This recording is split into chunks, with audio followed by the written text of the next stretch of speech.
Hello, Logo 304. Time for another business manager update. Hope y'all doing well and somehow surviving this cold snap. Sounds like this weekend's going to be really bad, so a good weekend to cuddle up with the Valentine. Start out with our COVID updates. Really looking pretty good. We actually reported 12 this week. I know that's up a little bit from the week before, but that's because I'm using the old Northrop Grumman or Peraton now, which we'll talk about in a little bit, using their numbers in addition to the Evergy and KGAS numbers. So all through 304, it looks like our numbers are dropping. So, like I said last week, keep up what you're doing because it's working, and don't let your guard down. I know that there's going to be some relaxing of some of the rules, but don't put your guard down. Keep it up so we can stay safe and healthy and continue to do what we got to do. Give you a line clearance update. Our line clearance coordinating council met the beginning of the week. There's been a couple of accidents we talked about last week. The accident in the Northeast with the catastrophic failure of the boom. Lucky for the tree trimmer, he came down through the trees, so didn't sustain life-threatening injuries, but still nothing to scoff at.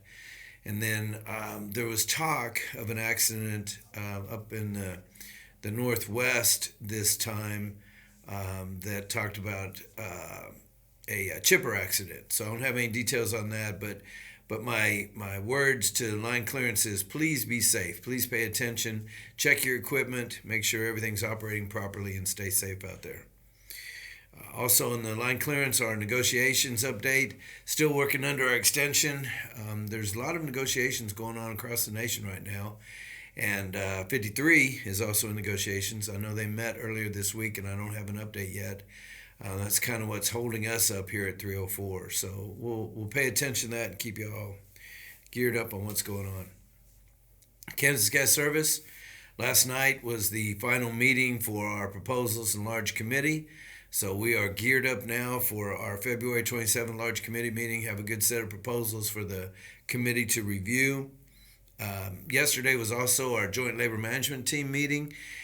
And there was a couple of things on that call that I thought I would share with you. One is that as much as we talk about drive cam events, it's kind of shifted on us now. Everything prior was all about electronic usage. Now we're getting into more inattentive driving, like eating and drinking while driving.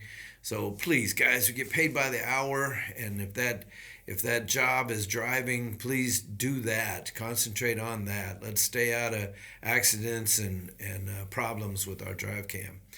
Overall, you're doing great. Overall, KGS is better, excuse me, than the other two utilities in that Texas Gas and Oklahoma Natural Gas. So keep up the good work, 304. Y'all doing good out there. The other update that they talked about was putting out a new bid form. And the new bid form is I think, an improvement. It'll take away the Social Security number and just put the OKE number on it. We want to make sure that seniority dates are right. So I've asked the company that we take a look at that and make sure that when steelworkers, for example, bid into IBEW positions, that we properly track that seniority so we stay out of issues whenever the bid comes up. What we've asked to do is the next bid that comes up will have some of the new bid form attached to it. If stewards could print that off and put it on our union bulletin boards or make that thing available for future bids so that we're using the right bid form, I'd appreciate it. Westar, Evergy, we have been taking proposals through the units. We'll end at the March local meeting with the March large committee meeting. System Council still rolling forward. Business manager is going to meet again next week, and hopefully we'll have our proposals ready to go on the combining of those issues that are consistent throughout the four agreements. So keep you updated on that, but anxious to get that thing rolling because before long we'll be sitting at the table on our local working conditions. Please don't hold back in negotiations. We want to have a plan. We want to be prepared if something were to happen and we didn't have a system council. Let's be prepared for our own proposals. I do feel confident that system council will roll forward, but I don't want any member hanging out there wondering, well, what do we do about this or that? So be prepared with those proposals. Large committee can take care of it if we're at the table with the system council at that time. I spoke earlier about Northrop Grumman's being purchased by Peraton. And so we had a meeting with the unit the other night talking about organizing. So you're going to hear more about this, and those that we sent to organizing training will be activated for this. We are going to have to sign new dues deduct forms. On the call yesterday, it was discovered that there could be some of the Linton or PRC, AIS, Northrop Grumman dues deduct pages out there, and so we need to get that cleaned up. As you know, IBW has nationally made a new dues deduct authorization form, and you can find that under the QR code on our page. So new hires are taken care of that way. We will have to physically reach out to touch those that are current members. So our organizers are working on a plan to actually reach out to every one of them, talk to them about how we need to be encouraging the solidarity in the CRF, and get those new dues deduct forms signed. So we want to get that done as soon as we can. I'm sorry. Flint Hills update. You know that we had a hearing a couple weeks ago with the National Labor Relations Board on the two foremen that asked to be recognized under the current bargaining agreement. After about 20 hours of hearing, after briefs were submitted, the board has made their ruling, and we won. Yes, so those two get the right to vote to be represented by Local 304. So encourage your members to have that solidarity at the workplace that it takes to continue to push this labor movement in Local 304 forward. The last thing I have for you today is a legislative update.